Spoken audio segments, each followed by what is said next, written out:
quick update mga kagar. So nandito tayo sa may bridge sa Marikina kung saan tatry natin itong mga mabentang kainan dito na madalas yung natin na night market nga. So ito, kakain natin. Ano yung in-order mo kayo? Pakita mo, bulaklak.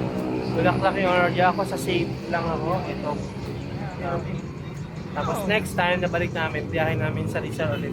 Ito naman tatry ko. So yan, so tingnan natin mahusgahan at mabenta talaga dito. Lalo pag gabi, ang dami dito yung mga riders, dito sila nagpupunta. So let's go! Sarap pa.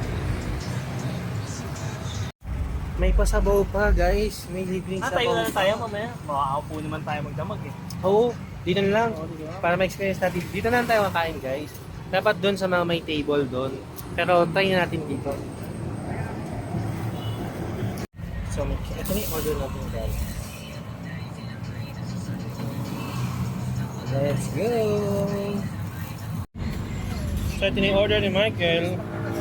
Bulaklak! Wow! Ang sarap naman. Tapos magbabawang pa siya. Balik, ano sa'yo? Tapos, kuya, May ganon. ano sa'yo, Han? Chicken.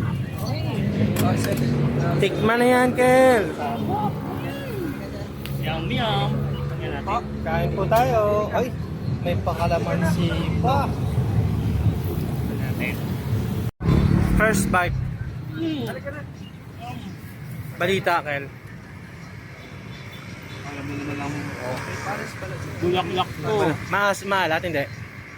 Sana all nakakain yun, no? Kain na tayo. Musing ka na to. So, yun guys.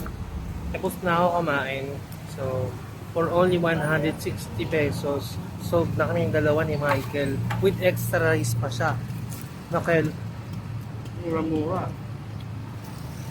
So yan, tayo ulit natin yung iba nila dito next time pag babiyahe tayo sa Rizal ulit. So for now, bye muna. See you Rizal. Magta-travel kami din ni Michael para mamasyal at magkape-kape.